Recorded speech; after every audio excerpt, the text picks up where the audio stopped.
왔으니, 그렇죠?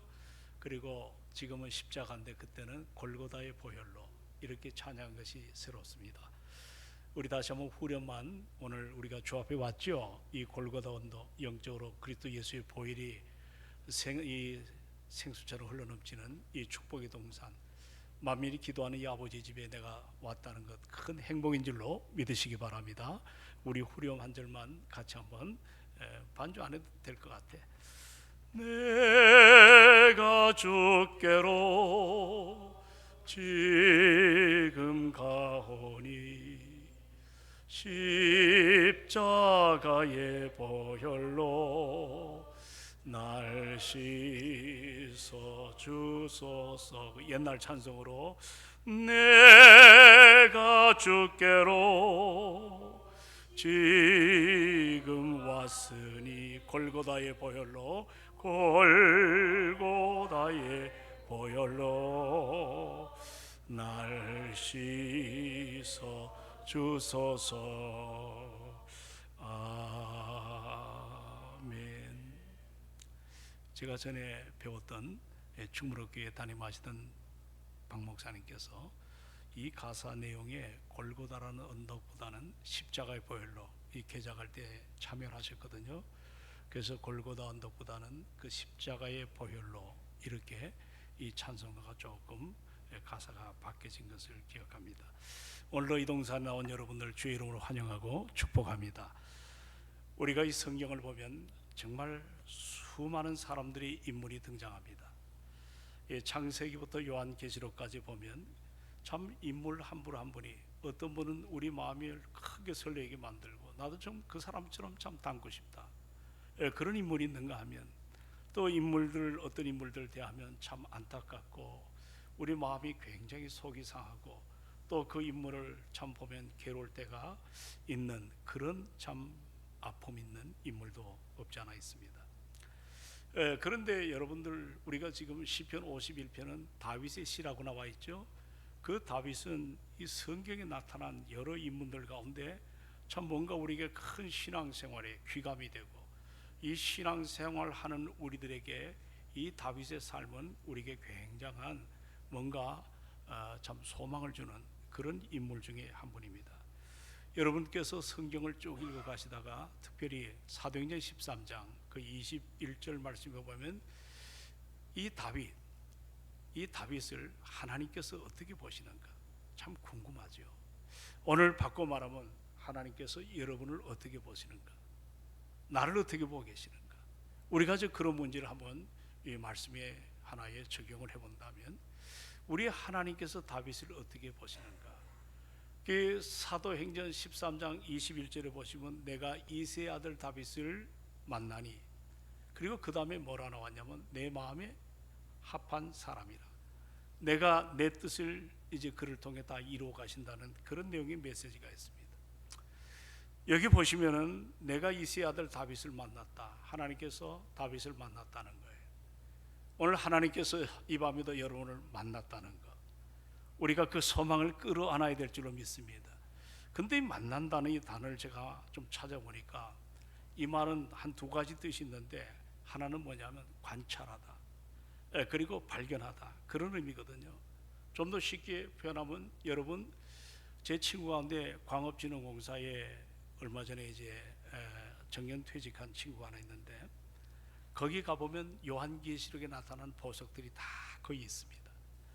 근데 이 광업진흥공사에 이제 여러 가지 뭐 광물들을 이제 관찰하고, 또 어디에 있고, 또 여러 가지로 이제 뭐 우리나라에 과연 석유가 있는지, 또 더 나가서 저 제7 광구에 과연 거기에 석유가 있는지, 뭐 이런 여러 가지 다양한 연구하는 그런 하나의 공기업이죠. 근데 여러분들, 우리가 특히 여성들이 좋아하는 이 보석 감정사가 이제 수많은 원석들을 주의 깊게 관찰하다가 정말 값이 비싼 보석을 발견해 내듯이, 우리 하나님께서 수많은 사람 가운데 참으로 그 보석을 찾는 것처럼, 원석을 찾는 것처럼 우리 하나님께서 바로 이 다윗을 찾아내셨다는 그런 의미로 해석이 됩니다. 그리고 또 하나는 뭐냐면, 여러분 하나님께서 다윗을 가리켜 내 마음에 맞는다 이렇게 말씀한 것은 이 마음에 든다는 말이거든요. 우리가 살다 보면 참 저 사람 내 마음에 들어, 뭔가 함께 일하고 싶어, 함께 한 생을 같이 살고 싶어, 그럴 때가 우리에게 있지 않습니까? 우리가 인간관계에서 경험하듯이 참 마음이 맞는 사람과는 서로 주고 받고 하는 것이 잘 그렇게 뭐 크게 주고 크게 받는 거 없어도 잘 통하지 않습니까? 하나님께서 지금 다윗을 향하여 그와 같은 마음을 느끼셨다는 것입니다. 그럼 우리는 여기서 한 가지 생각을 해볼 필요가 있어요. 도대체 다윗이 도대체 어떠한 사람이길래 천지 만물을 창조하신 우리 하나님 마음에 그렇게 드는 사람이 되었겠는가? 참 이런 것들을 우리가 깨달아 볼 때 굉장히 부러운 마음을 가질 때가 많습니다. 여러분, 우리가 한번 생각을 해보십시오. 우리가 다윗이 그럼 하나님의 마음에 합했다, 그럼 무슨 근거가 있을 거 아니겠습니까? 그러면 다윗이 지난날에 골리앗을 죽인 영웅적인 인물이었기 때문에 그럴까? 성경은 그렇게 얘기하지 않습니다. 또는 그가 이스라엘의 다윗의 비열을 상징하는 것처럼 이스라엘의 여러 많은 지도자 가운데 참된 리더십을 가진 그들의 표남은 성군이었기 때문에, 그래서 나라를 이스라엘을 이제 전부 통일하는 그런 위대한 업적을 이루었기 때문일까? 성경은 그렇게도 표현하지 않습니다. 우리가 아시는 대로 다윗은 치명적인 실수를 한 인물 아니겠습니까? 여러분, 그 다윗이 왕 위에 오른 다음에 그의 충신인 우리야, 그 우리아를 전쟁터에 내보내고 우리아의 아내인 바세바와 불륜을 맺는 그런 참 큰 죄를 저질렀습니다. 그리고 이 공교롭게도 바세바가 임신을 하게 되죠. 다윗은 전쟁터에 나가 있는 우리아를 불러서 예루살렘에 머물게 해서 그들이 이제 아기를 갖도록 여러 가지 지혜를 썼지만 우리아는 충신입니다. 지금 전쟁터에 수많은 사람이 죽어가는데 내가 어떻게 한가롭게 내 아내와 이 사적인 생활을 그렇게 가질 수가 있겠는가 하고 아내와 합방을 하지를 않습니다. 이게 안 되다 보니까 이제 다윗이 다른 묘수를 쓰지 않습니까? 그의 장수 가운데 오른팔처럼 썼던 요압이라는 장군이 있어요. 그 요압에게 지시를 해서 저 적진에 깊은 데 가서 어느 누구도 거기 가면 죽습니다. 그러니까 요즘 말로 말하면 살인 교사라 그럴까요? 그런 살인 교사를 해서 우리아를 전쟁터에 내보내서 죽게 만듭니다. 자신의 손에는 전혀 증거가 없잖아요. 피 한 방울 안 묻히는. 요즘 그런 일들이 얼마나 많습니까? 그리고 과부가 된 그 바세바를 이제 자신의 궁중에 불러들여서 아예 자신의 아내로 삼아버린, 요즘 말로 말하면 정말 파렴치한, 이 세상에 이보다 더 큰 폐용무도한 살인 강도가 어디 있겠습니까? 그럼에도 성경은 지금 뭐라고 표현했죠? 다윗이 하나님 마음에 합한 자라고 표현합니다. 여러분 이해하실 수 있겠어요? 그리고 우리가 성경을 보면 우리가 그리스도 중심의 모든 세계관이 성경 속에 나타났는데 그 다윗이 그 후손을 통해 가지고 어떻습니까? 예수 그리스도가 이 땅에 오셨거든요. 이런 모습을 바라볼 때 어떻게 이렇게 폐륜적인 삶을 살았고 세상의 지탄을 받아야 마땅한 한 가족을 완전히 뿌리째 흔들어버린 이러한 사람이 어떻게 하나님의 마음에 합한 자가 될 수 있을까? 우리는 참 이런 고민 속에 본문을 좀 들여다봐야 될 것 같습니다. 그러면 주님이 사도행전 13장 21절에 내 마음에 합했다고 표현하는 걸 보면, 그럼 그것이 가능했다면 과연 어디에서 이와 같은 자리에 설 수 있는 하나의 어떤 말하자면 그런 기회가 있었는가? 그것은 여러분 성경을 보면 다른 것이 아닙니다. 그는 한때 실수했습니다. 한때 큰 죄를 저질렀습니다. 그러나 그는 그 후에 나단이라는 선지를 통해서 얼마나 깊은 회개가 일어났는지 침상을 눈물로 적시도록 하나님 앞에 회개합니다. 그리고 그가 회개할 때는 너저분한 얘기 안 합니다. 다윗의 그 참회로 시편 32편이나 오늘 우리가 함께 대하는 51편 쪽에 보면 이 다윗은 그가 회개할 때 자기가 너절한 변명을 대지 않습니다. 내가 이런 것 때문에 죄를 졌다, 누구 때문에 죄를 졌다, 나는 그렇지 않으려고 했는데 어쩔 수 없이 환경 요인 때문에 내가 죄를 졌다, 이런 표현을 안 해요. 아주 단순해요. 성경을 보면 이 다윗은 밧세바를 원망하거나 그리고 책망하는 그런 이야기가 하나도 나타나지 않습니다. 어떻게 보면 그렇게 변명할 수 있죠. 저 요사스러운 이 밧세바가 나를 꼬셨기 때문에, 이런 원망의 소리가 없습니다. 그리고 세상 탓하거나 환경을 탓하지 않습니다. 그리고 참 우리가 가져야 될 것은, 그는 자신이 인간관계에 여러 가지 분류를 저질렀지만 그는 이 모든 문제를 내가 하나님 앞에 죄를 지었다고 표현합니다. 이게 우리가 너무 다른 거예요. 내가 누구 앞에 죄를 졌다고요? 하나님 앞에 죄를 졌다. 그는 간삼이 없는 깨끗한 마음으로 정결한 마음 가지고 자백을 한 거예요. 오늘날 여러분들, 우리가 요즘 전 민국 국민이 몸살하는 이제 오늘 총선이 끝났어요. 저는 목사 한 사람, 나도 부족하기 짝이 없는데 내가 누구를 어떻게 대할 그런 저는 자격이 없습니다. 그러나 이 시대에 오늘날 소위 국민을 위한다고 하고 다른 것도 아니고 법을 만드는 사람들이 이렇게 허물어져 있고 또 그것과 아랑하지 않고 편승되는 이런 모습을 우리는 과연 어디까지 긍정을 해야 되고 어디까지 이 모습을 아파야 될까? 우리 한번 이런 것들을 깊이 생각해야 돼요. 성경에 보면 이런 것 때문에 나라가 어려움을 당할 때가 얼마나 많은지 모릅니다. 우리는 좀 더 하나님 앞에 진실하게, 오늘 다윗은 내가 죄를 졌어요, 변명이 없어요, 나는 하나님 앞에 죄를 지었습니다.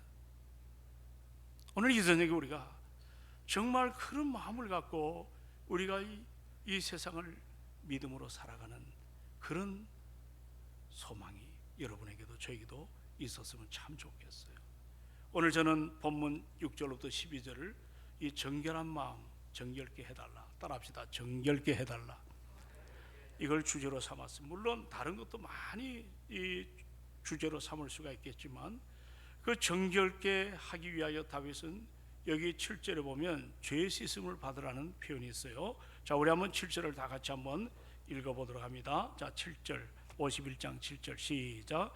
우슬초로 나를 정결하게 하소서, 내가 정하리다. 나의 죄를 씻어소서, 내가 눈보다 희리다. 자, 다윗이 자신의 죄를 어떻게 해달라고? 씻어달라고. 나의 죄를 좀 씻어달라. 이 씻어달라는, 죄를 씻는다는 게 도대체 뭘까? 이것은 분명히 비유적인 표현입니다. 우리가 죄를 빨리하듯이 목욕을 하듯이 씻겨나갈 것이 아니잖아요. 세제나 비누를 좋은 걸 쓴다고 해가지고 내 죄가 씻어낼 수 있는 것 아니에요. 여기서 죄를 씻는다는 이 말은 비유적인 표현입니다. 분명한 것은 여러분, 이 죄를 씻는다는 이 표현은 여기 그 위에 보면 우슬초로 뭐라 그랬어요? 나를 정결하게 해달라. 자, 좀 어려운 말이죠. 우슬초가 도대체 뭘까? 우리로 말하면 좀 허브의 일종입니다. 민트 같은. 그런데 여러분이 아마 이것을 조금만 관심 가졌으면 출애굽기에 이스라엘 백성들이 10가지 재앙 가운데 마지막 재앙이 무슨 재앙이죠? 장자 재앙이죠. 그 조건이 있습니다. 그리스도인인 언약의 백성이 그 재앙을 피해 나갈 수 있는 방법이 뭐예요? 예, 문설주나 뭡니까? 그 집안에 뭐를 바르는 거죠? 어린 양의 피. 근데 여러분이 어린 양의 피를 도대체 찍어다가 손으로 바를까? 아니면 어떤 방법을 가지고 바를까? 근데 제가 좀 찾아보니까 이 우슬초 다발 있죠? 이렇게 꽃다발 같이 우슬초를 갖다가 어린 양의 피를 적십니다. 그 우술초로 어린 양의 피를 적셔가지고 그것을 이제 인방에 문지방에다가 그것을 바르는 이런 모습을 우리에게 보여줍니다. 한마디로 말하면 어린 양 장차 오실 누구예요? 예수 그리스도죠. 그 피를 바르는 것은 그리스도의 보혈이죠. 그래서 신약에 와서 사도 요한은 그렇게 표현합니다. 요한일서 1장 7절에 보면 그 아들, 따라합시다. 그 아들 예수 그리스도의 피가 우리를 모든 죄에서 정결하게 하시니라. 믿으면 아멘.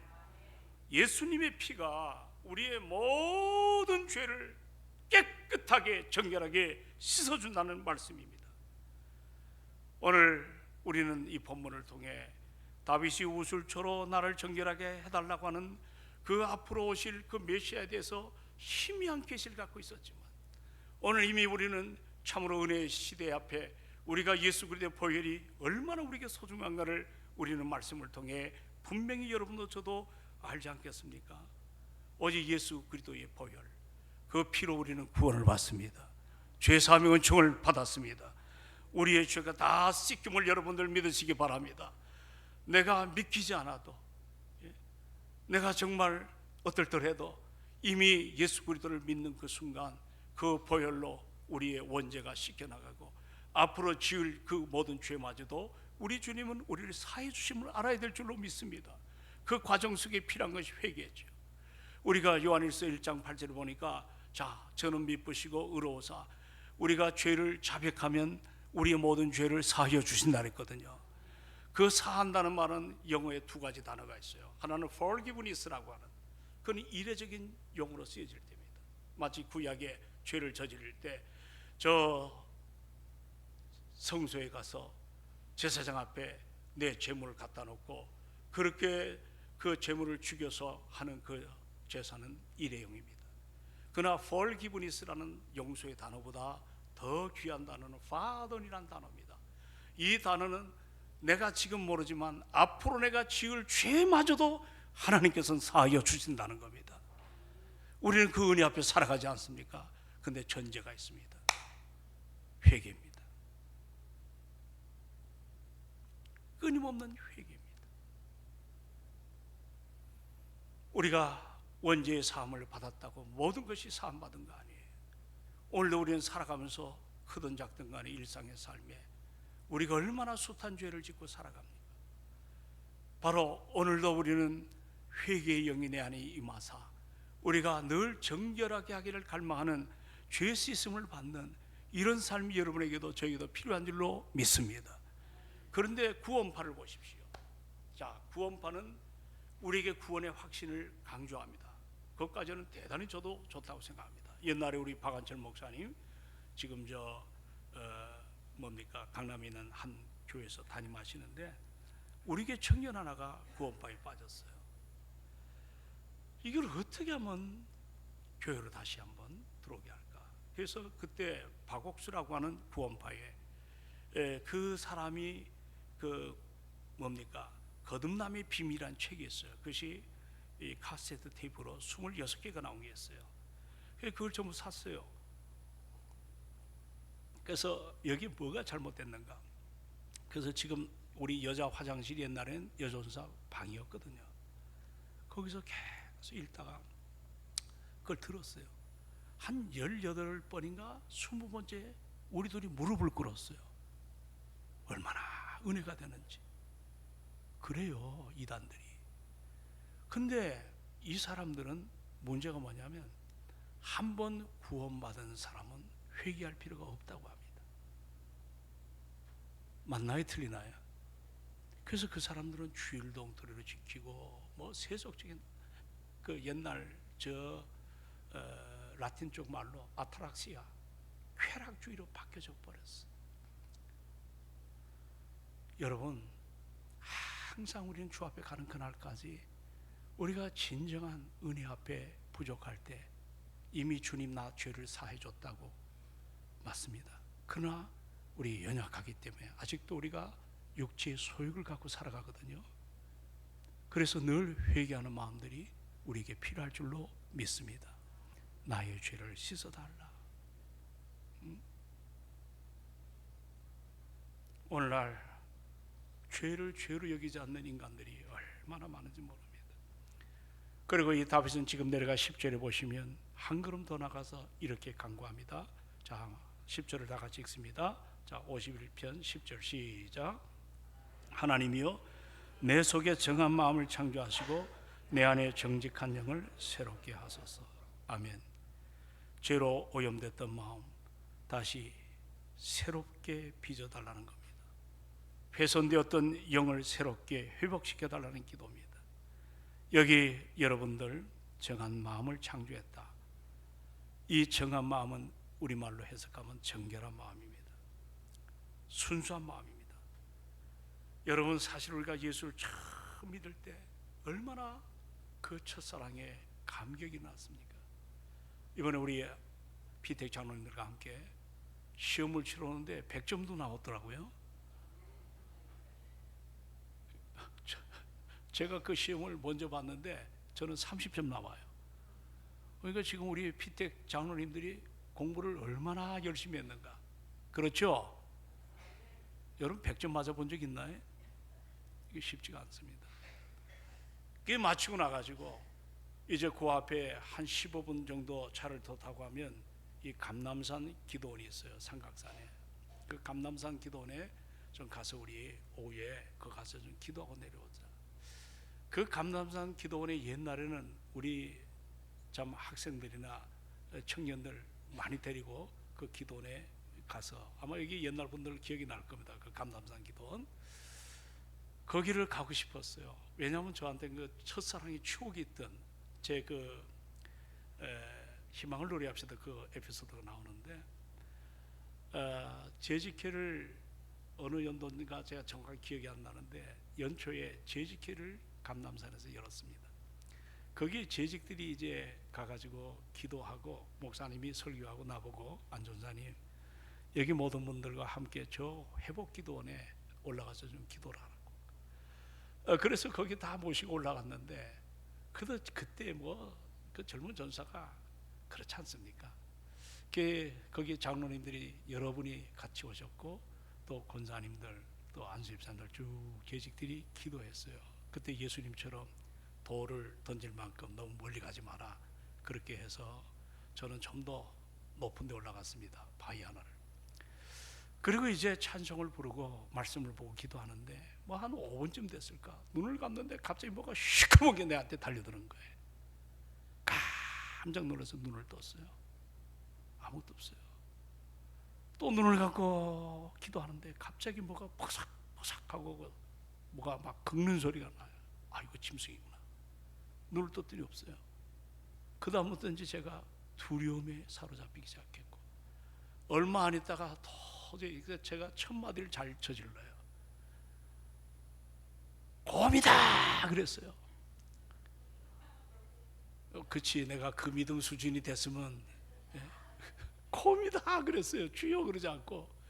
그리고 거기서 내려오는데 야, 내 인생 지금도 그거 기대합니다. 한 사람도 예외 없이 제 뒤를 따라서 그 산 그 계곡을 내려오는데 그 연세든 분도 얼마나 잘 달리는지. 아마 여러분 무릎 관절 아마 그때 전부 고쳐졌을 것 같아. 이야,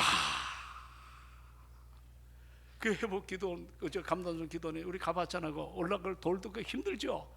거길 올라갔는데 목사님이 저기서 기도하다 목사님 연세가 드셨어. 우리 이력을 보더니 놀래요. 왜 그러냐? 제가 막 숨을 정리하면서 목사님 곰이 나타나가지고, 그때 목사님이 평양도 분인데 평양도 신학교 나온 사람이 평양신학교 옛날 드문 분이죠. 거의 쌍소리 비슷하게 그 평양도 그 있잖아 그 소리, 그러면서 다시 올라가라우, 산에 올라가래. 성도들 앞에 체면 담그겠죠. 근데 성령이 나를 얼마나 푸시를 하는지. 그 내려간데 보니까 눈이 오고 있었어요. 그래서 거기를 올라가는데 정말 죽기보다 그거 가기 싫어. 거기 엎드려 하는데 여러분 기도가 나오겠어요? 안 나오겠어요? 안 나와요. 하다 나도 모르게 그냥 거기서 잔 것 같아. 근데 조금 뭐 하여튼 지나서 저쪽에서 소리가 들리는데 주여 주여 하고 보니까 우리 목사님이 저의 뒤를 따라 그 산속에 올라오셨어요. 얼마나 그날 내가 울었는지.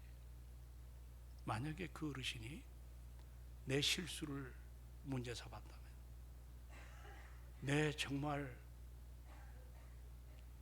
주의종 같지 않는 그런 모습을 보고 상처를 받으셨다면, 그래서 여러 가지 그런 어떤 그 모습을 가지셨다면 나는 목회 못했을 것 같아요. 그때 참 한없이 울었어요. 정말 한없이 울었어요. 저는 그 교회에 7년 사역을 했습니다. 그리고 동성교회 37년. 나는 내 생에 딱 2번 교회를 움직여 봤습니다. 첫사랑이었습니다. 힘들 때마다 내 부족함이 있음에도 불구하고, 내가 넘어지고 실수함이 있음에도 불구하고 그 목사님이 내 옆에서 주여 하고 함께 기도해 주던 그 모습. 사랑하는 여러분, 그게 바로 첫사랑에 대한 회복이었고, 힘들 때마다 그때 생각하면 하나님의 은혜 앞에 제가 다시 한번 내 자리를 찾을 때가 많습니다. 그런데 보십시오, 이 첫사랑의 감격을 우리가 늘 갖고 살아가야 되는데, 정말 신학교 입학하고 주의종으로 나설 때는 세상 것 다 버리겠습니다. 내가 주님의 뜻대로만 살겠습니다. 이런 열정들이, 여러분이 이제 이번에 새로 장로님들 평생 거의 1년 반 동안 함께 동고동락 하다시피 했어요. 시간을 맞춰가지고. 제가 바라면 그래요.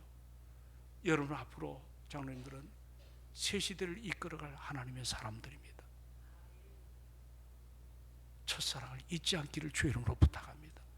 그 피곤한데 감람산에 같이 올라와 짧은 시간이지만 저는 마음으로 많이 울었어요. 전 첫사랑을 기억을 했어요.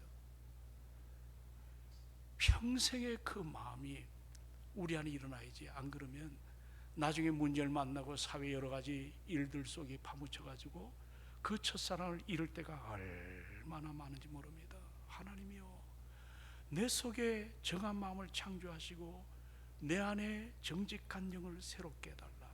이 새롭게 해달라, 이 표현은 어떤 표현이겠어요? 다시 한번 정말 구원받은 그 기쁨과 은혜가 내 삶을 지배해달라, 이 새롭게 해달라, 그런 표현이거든요. 우리는 오늘 이 밤에 이 은혜가 여러분에게도 저에게도 늘 생수가 흐르듯 충만하기를 주의 이름으로 부탁합니다. 그리고 여기 내려가서 11절을 같이 한번 보십시다. 자, 11절 다 같이 시작. 나를 주 앞에서 쫓아내지 마시며 주의 성령을 내게서 거두지 마소서. 아멘. 이거는 신학적으로 상당히 오해를 불러일으킬 수 있는 메시지 중에 하나입니다. 여러분 배웠죠? 우리가 구원받은 것은 하나님의 은혜임을 믿으시기 바랍니다. 내 안에 성령이 오시면 그분은 내가 죄를 지면 떠납니까? 안 떠납니까? 내가 불순종할 때 떠납니까? 안 떠납니까? 대신에 성경은 그분은 인격자이기 때문에 어때요? 단식하죠. 맞습니다. 또 바울은 그 편을, 그 성경을 근심하게 하지 마라. 또 그 성경을 뭐예요? 슬프게 하지 마라. 그분은 인격자입니다. 근데 구약에 보면 삼손에게 성령이 떠났다고 하는 이런 표현이 있어요. 성경은 구원과 관계된, 한번 우리 안에 오시면 버리지도 떠나지도 결코 우리를 포기하지도 않는, 우리를 끝까지 지켜주시는 분이십니다. 이걸 확신하셔야 될 줄 압니다. 성령이 기분 좋으면 들어오시고 기분 나쁘면 나가는 그게 아니에요.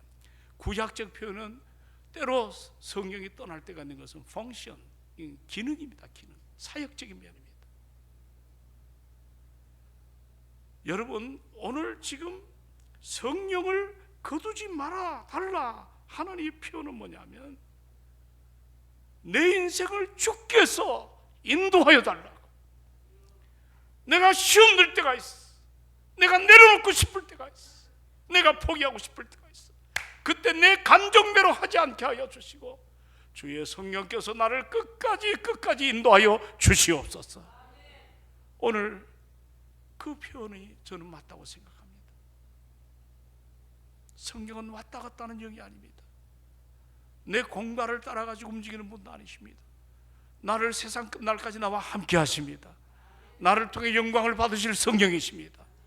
나를 통해 주의 영광 앞에 우리를 세워놓기까지 견인이라 하잖아. 견인, 칼빈은 의 perseverance. 우리가 구원받은 나를 천국까지 끝까지 나를 이끌어 가시는 게 견인이거든요. 우리는 그분의 열심으로 내가 믿음 생활하는 것임을 잊지 않길 바랍니다.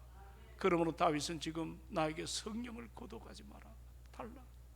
내 인생 주님, 내가 그리스도인으로서 정말 이 지뢰밭 같은 이 세상 한복판에 자빠지고 넘어질 때가 많사오나 아버지 하나님, 나를 끝까지 지켜달라는 표현입니다.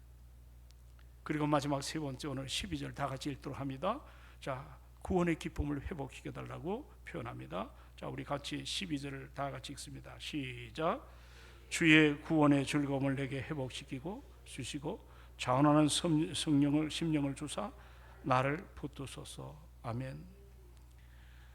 여러분, 신앙생활의 아름다움은 구원의 즐거움이 회복되어지는 겁니다. 오늘 이 자리에 우리가 그런 기도 하셔야 됩니다. 다윗은 구원의 즐거움을 알고 있는 사람이에요. 하나님과의 사귐을 통해서 그가 얼마나 시편에 보면 아픔이 많았습니까? 종일토록 대적 앞에 비난받고 사울의 그 칼날을 피해서 저 광야에 이곳저곳 굴 속에 숨어 다니고, 어떨 때는 자기가 죽인 골리앗 장군이 있는 그 나라까지, 블레셋까지 도망해서 망명 신청도 하고 미친 척하면서 그의 한생을 보면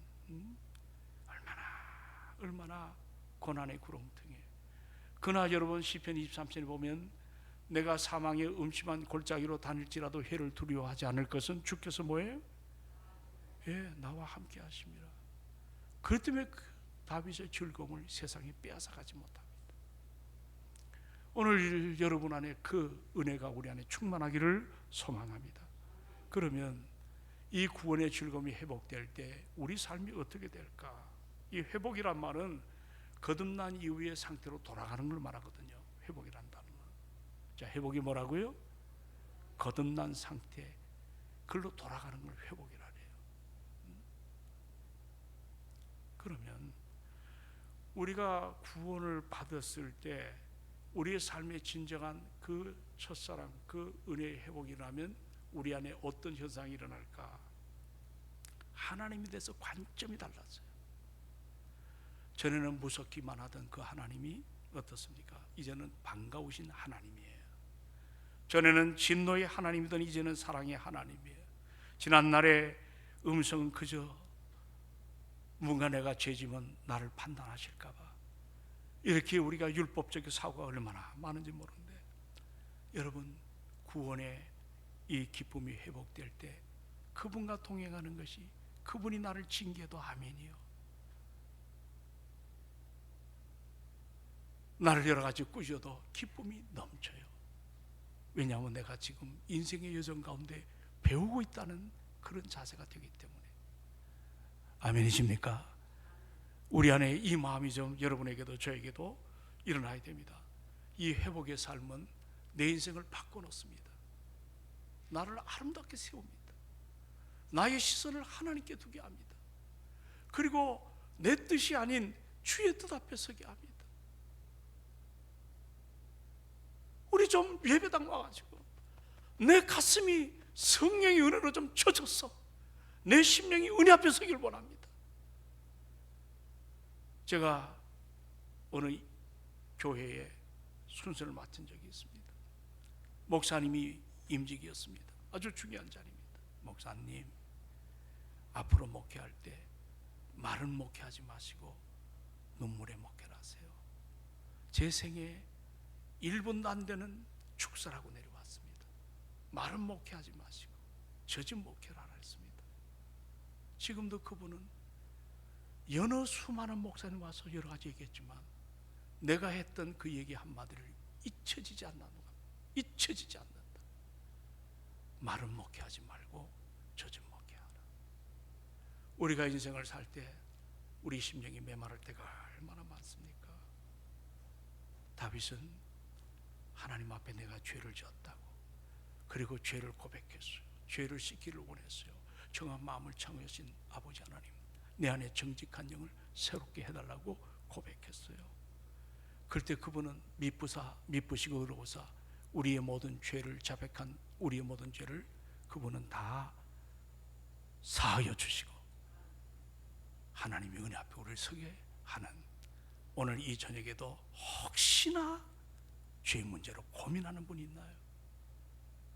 그게 어떤 죄라도 종같이 진홍같이 붉고 검을 딸지라도 주님 앞에 나오면 흰둥같이 깨끗하게 주님이 씻겨주심을 믿으시기 바라고, 그러나 그것이 타성해졌지 마시고 다시는 내 삶이 여기에 들어가서 범벅이 된 인생이 되지 않겠다, 그런 새로운 여러분 안에 결심이 필요할 줄로 믿습니다.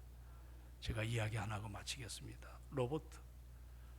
로빈슨 목사님이 이야기인데요, 이분은 한때 죄의 수렁에 빠져가지고 방탕한 삶을 살다가 회개하고 돌아와서 목사가 되셨습니다.